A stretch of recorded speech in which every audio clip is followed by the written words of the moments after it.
Je voudrais juste vous donner une petite actualité sur le changement climatique, parce qu'elle date du 15 janvier. L'année 2019 s'avère être la deuxième année la plus chaude au niveau mondial pour les 4 organismes en charge de ce suivi-là, hein, NASA, NOAA, ADLE, CRU et le consortium Copernicus, consortium européen. Les 5 dernières années au niveau mondial sont les 5 années les plus chaudes jamais enregistrées. La dernière décennie est la décennie la plus chaude jamais enregistrée depuis le début des mesures, milieu du 19e siècle. Et sur les 20 dernières années, il y en a 19 qui sont les plus chaudes jamais enregistrées. Voilà, pour l'ambiance. Alors effectivement, dans le réseau des chambres, on m'a demandé d'essayer un petit peu d'organiser les choses pour mettre un peu nos maisons en capacité d'information, d'expertise, peut-être de conseils aussi sur la question du changement climatique, toutes filières agricoles confondues, et parmi lesquelles la viticulture. Donc je me suis employé depuis quelques années à essayer de développer des outils, et parmi lesquels l'outil Climat 21, Climat 21 pour climat et agriculture au XXIe siècle, dont je vais vous parler un petit peu. Vous avez compris au travers des interventions précédentes, et puis j'espère que la mienne va aller dans le même sens, que pour pouvoir mettre en mouvement des acteurs économiques ou leur encadrement technique, il faut parler de changement climatique à des échelles locales. Il faut parler aux acteurs économiques de leurs entreprises, il faut leur parler d'eux-mêmes. Une courbe d'évolution de la température du globe, enfin une de celles dont on dispose, qui vous confirme que 2019 est la deuxième année la plus chaude, intéresse tout le monde et personne en même temps, parce qu'on ne voit pas bien qu'est-ce qu'on peut en faire au niveau local. Il suffit de se recentrer, ne serait-ce qu'à l'échelle de notre pays, pour s'apercevoir que l'histoire est à la fois similaire et un peu différente. Similaire parce que le phénomène de réchauffement qu'on voit au niveau mondial, on le voit bien sûr à l'échelle de notre pays, et un peu différente parce que l'amplitude du réchauffement est plus marquée, ce qui se constate sur la totalité des terres émergées. Et à ma connaissance, la viticulture se pratique plutôt sur les terres émergées. Et puis des différences aussi importantes en termes de variabilité entre années, ce qui rend la lecture du phénomène un peu plus complexe localement que quand on le regarde au niveau mondial. Si on s'approche encore des territoires, alors je me suis permis de dépasser un petit peu le périmètre des vins du Sud-Ouest. Encore qu'avec la méditerranisation du climat, on se demande où sont les frontières. On s'aperçoit qu'on a effectivement localement des trajectoires tout à fait impressionnantes. Si vous prenez les tendances en France métropolitaine sur des séries corrigées, issues de chez Météo France, on est sur des pentes qui sont maintenant, depuis 1970, de l'ordre de 4 degrés par siècle, sur les 50 dernières années. Donc 4 degrés, c'est une descente en altitude d'à peu près 800 mètres, les Pyrénées n'étant pas très loin. Si on construit une lecture plus adaptée à la filière viticole, ce qu'a abondamment fait Thierry précédemment, et qu'au lieu de travailler sur des indicateurs un petit peu génériques comme des températures moyennes annuelles, avec ici un exemple, j'ai pas mes lunettes, mais je crois qu'il y a un indice de Winkler, si ma mémoire est bonne, sur Villeneuve-d'Ornon et des jours de gel au printemps pour Agen. On a une transcription, on voit qu'on est capable de commencer à avoir une transcription en termes de faisabilité de la pratique viticole ou de risque, etc. Et on voit des trajectoires que petit à petit on apprend à maîtriser. Et puis on peut aussi s'intéresser aux effets sur les produits eux-mêmes, les rendements, les dates de vendange, et ici les titres alcométriques, dont tout le monde sait qu'ils ont pris à peu près 2 degrés en 30 ans sur l'ensemble des vignobles français. Alors en fait, j'ai fait là une toute petite parenthèse pour vous parler non pas de Climat 21, mais d'un autre dispositif qu'on a progressivement déployé dans le réseau des chambres d'agriculture à l'échelle régionale, et ce sont des dispositifs d'observation, observatoires régionaux sur l'agriculture et le changement climatique, Oracle pour l'acronyme, et qui ont toujours pour objectif prendre la mesure des choses, hein, moi comme je le dis depuis quelques années, et de permettre à nos élus, à nos agriculteurs, à nos viticulteurs, à nos conseillers agricoles d'avoir une représentation objective, chiffrée, quantifiée de ce qui est en train de se passer dans leur territoire. Vous voyez que l'adhésion se fait progressivement, hein, chaque région mettant ses dispositifs plus ou moins haut dans l'ordre des priorités. Voilà, ne déduisez rien du fait que la Corse n'y soit pas encore allée, puisque vous voyez que l'Île-de-France n'a pas démarré non plus. Donc la CRA Occitanie démarre cette année son observatoire régional agriculture et changement climatique. Alors on n'invente rien de forcément plus élaboré que ce qui a été présenté précédemment en matière d'information, mais comme ça se veut être transversal, toute filière, qui plus est dans le cadre d'un partenariat avec Météo France, eh bien voilà, c'est une information qui est à la libre disposition de tous ceux qui veulent savoir ce qui se passe déjà dans leur territoire. Mais l'essentiel de mon propos n'est pas là, l'essentiel va concerner ce qui peut nous arriver ou ce qui va nous arriver, à savoir les évolutions climatiques futures qui sont apparues de façon très impressionnante dans le dernier des écrans de Thierry tout à l'heure. C'était la partie la plus à droite de son graphique. Alors on bénéficie pour ça de quelque chose qui est très précieux, c'est une communauté scientifique de climatologues, Météo France, IPSL, CNRS, etc., certaines universités, qui met à disposition, dans le cadre de ce qu'on appelle les services climatiques, des contenus en libre accès sur le futur climatique ou les futurs climatiques possibles de la France sur l'ensemble du XXIe siècle.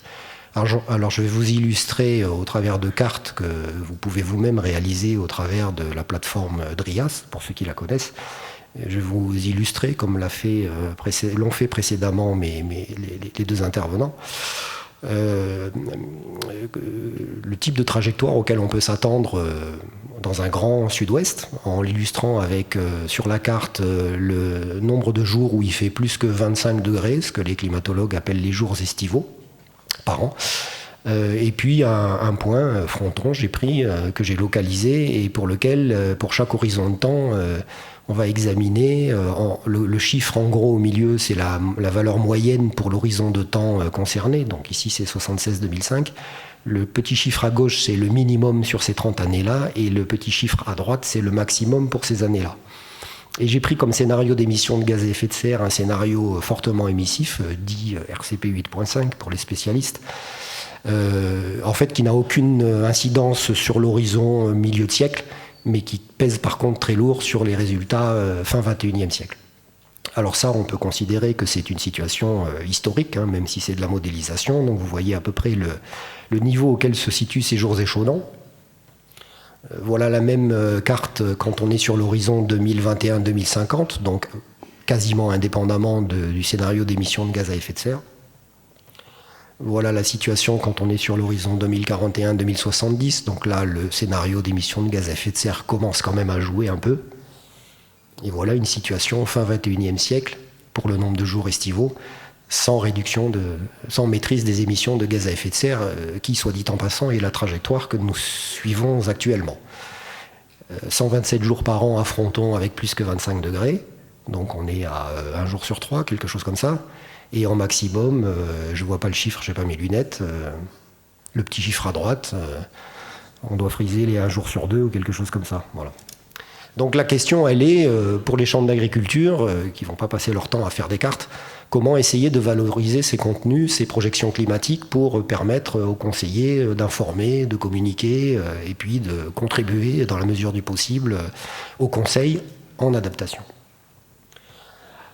Alors on a pour ça déployé donc un outil progressivement à l'échelle des chambres départementales. Donc aujourd'hui on a cette couverture là. Donc vous voyez que les vins du Sud-Ouest, les territoires des vins du Sud-Ouest sont assez bien couverts. Il doit nous manquer peut-être le Tarn-et-Garonne, quelque chose comme ça pour le moment.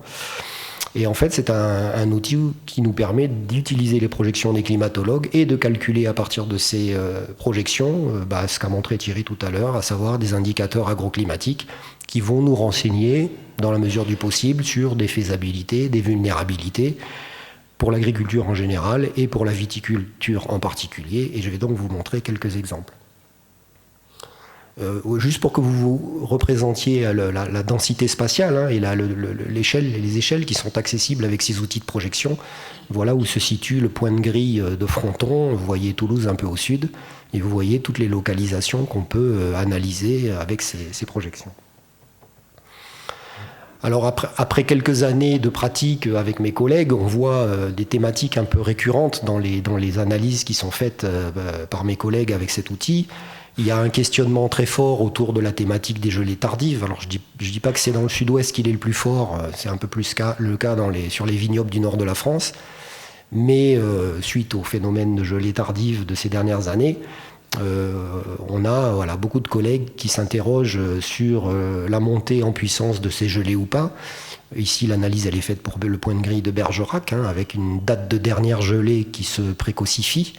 Alors sur tous les graphiques que je vais présenter, vous verrez ces 3 horizons de temps. Le rectangle au milieu, c'est la valeur moyenne pour 30 ans en modélisation. Et les courbes supérieures et inférieures, ce sont les minima et les maxima pour les 30 années à chaque fois. Et on est sur un scénario d'émissions de gaz à effet de serre intermédiaire, dit RCP 4.5.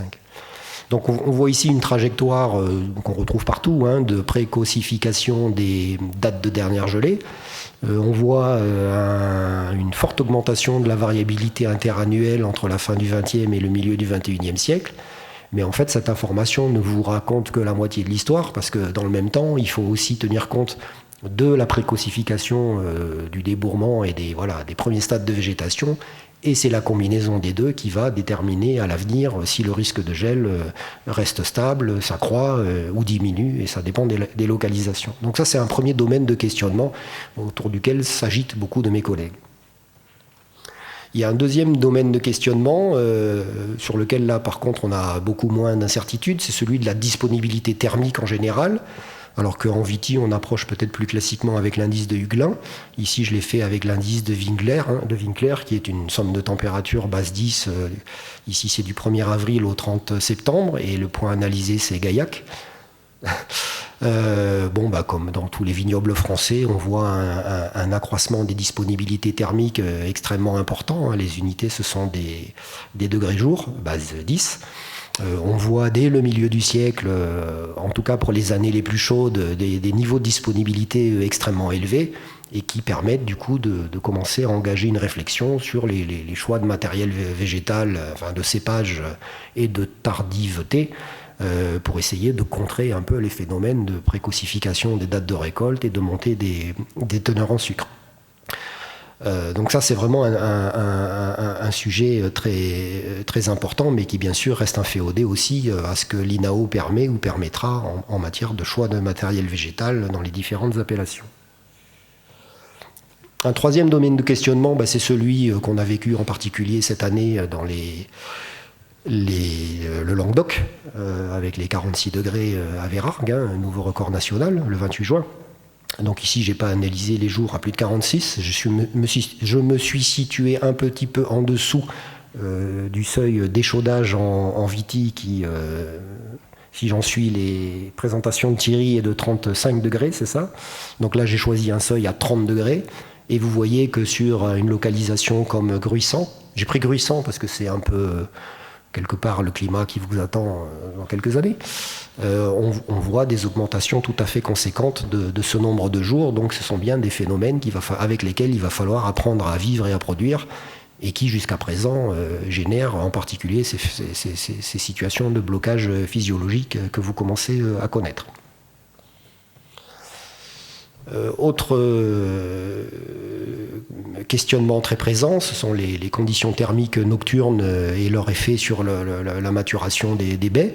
Donc j'ai analysé ici l'indice de fraîcheur des nuits qui a été précédemment présenté. Vous voyez, on est toujours dans des registres similaires. On est ici à Buzet-sur-Baïse. Donc l'indice de fraîcheur des nuits, c'est la moyenne des températures nocturnes, des températures minimales journalières. Alors suivant les lieux, au mois de septembre, maintenant on commence à nous demander de les calculer entre mi-août et mi-septembre, puisque le cycle se raccourcit.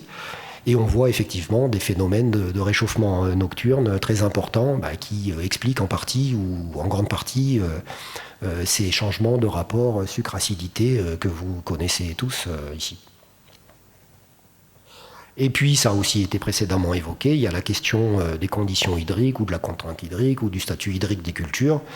Alors que je n'analyse pas ici au travers d'un bilan hydrique complet, comme ça a été indiqué précédemment, mais au travers d'un simple pluie moins ETP, néanmoins différencié par saison. On est ici à Eauze, dans le Gers. Alors je précise pour ceux qui ne le savent pas qu'en climatologie, les saisons ne sont pas tout à fait les mêmes que les saisons calendaires que nous connaissons. On est sur des calages mensuels mois entiers. Et globalement, quand on analyse ces pluies moins ETP par saison sur les localisations bassin versant Adour-Garonne, on a une situation qui se maintient à peu près au cours du siècle pour l'hiver, parce qu'en fait, on peut avoir une petite compensation entre un accroissement des pluies et une augmentation de l'évapotranspiration. Et ensuite, dès qu'on est sur les saisons printemps, été, automne, donc ici j'en présente que 2, on a une dégradation des bilans hydriques potentiels, c'est comme ça que ça s'appelle, davantage liée à l'augmentation de l'évapotranspiration qu'à la baisse des précipitations en réalité. Et puis, je crois que c'est le dernier point, mais qui est intéressant aussi parce qu'il montre un petit peu à quel point on peut investiguer l'avenir avec ces projections climatiques. Alors, j'ai appelé ça conditions de travail. Alors, je me suis placé à Carcassonne et j'ai examiné entre le 1er août et le 30 septembre, quotidiennement, mais sur la base d'une moyenne trentenaire, puisqu'à chaque fois, ce sont des horizons de 30 années, enfin des périodes de 30 années qu'on analyse. J'ai examiné comment évoluer ou sont susceptibles d'évoluer les températures d'après-midi, les maxima journaliers, entre ces deux dates, du 1er août au 30 septembre. Alors là, voilà la courbe bleue fin XXe siècle.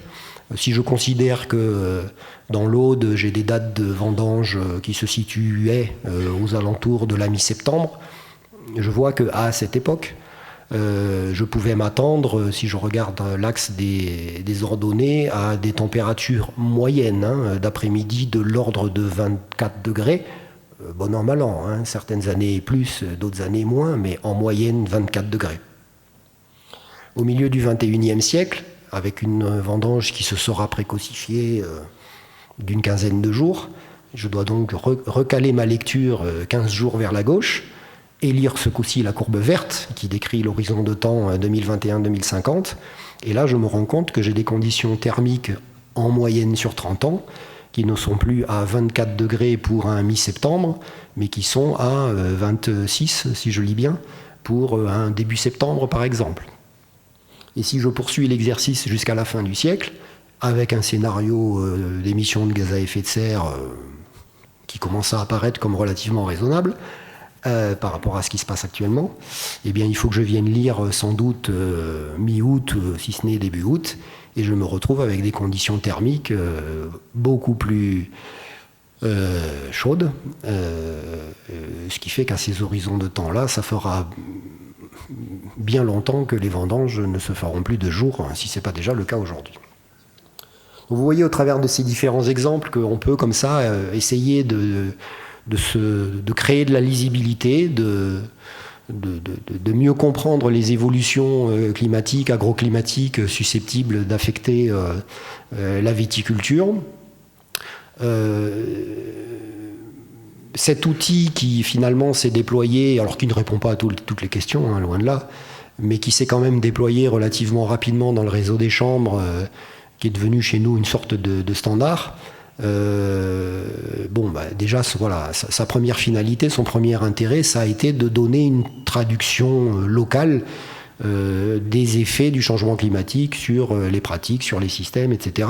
Alors, en soi, ça n'a rien de révolutionnaire. Ça fait bien longtemps que nos collègues chercheurs ou des instituts ou l'IFV font ce genre de choses, mais on a fait un effort de rendre ces choses-là accessibles à des conseillers viticoles dans nos maisons, qui eux-mêmes ensuite relaient ces informations auprès de leurs professionnels. Donc ça a cette dimension pédagogique d'éclairer l'avenir en quelque sorte, mais au travers d'un vocabulaire qui est le vocabulaire de la viticulture à une échelle locale.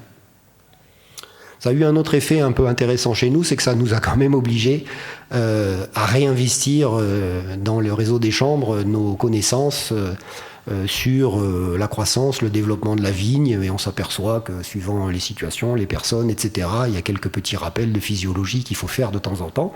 C'est pas spécifique à la viticulture, hein. Moi j'ai retrouvé les mêmes choses en production fourragère, en arbo, etc. Voilà, on remet à jour un petit peu des connaissances, donc ça contribue aussi à la montée en compétences des collègues et donc à leur capacité ensuite à informer et à conseiller sur ces sujets-là. Et puis le troisième point, c'est d'essayer d'aller ensuite vers des formulations vraiment de conseils. Alors c'est toujours un peu compliqué en changement climatique parce que d'abord il y a énormément d'interactions dans les processus abiotiques et biotiques de croissance et de développement. Il y a donc tout un tas de sujets sur lesquels on est encore un peu muet, hein, les maladies, etc. Bon. Donc on essaye d'apporter de l'info là où on pense qu'on est à peu près clair. Et puis il y a une deuxième difficulté qui est que autant on a des trajectoires sur le temps long, en particulier au plan thermique, qui sont très claires, quoi, hein, les phénomènes de réchauffement, d'augmentation de disponibilité thermique, etc., sur lesquels le signal est très très fort et très lisible, autant on continue à avoir une variabilité interannuelle marquée. Donc il suffit qu'on se prenne une année un petit peu fraîche et un petit peu humide, un peu contre-tendancielle par rapport à l'histoire qu'on est en train de vivre, et que dire en matière de conseil. Donc il y a cette articulation des deux échelles de temps qui est un petit peu difficile à construire. Voilà. Bon, néanmoins, on espère avec ces approches-là et avec cet outil en particulier, contribuer, même modestement, à l'éclairage des viticultrices et des viticulteurs du sud-ouest et de France en matière d'adaptation au changement climatique. Je vous remercie.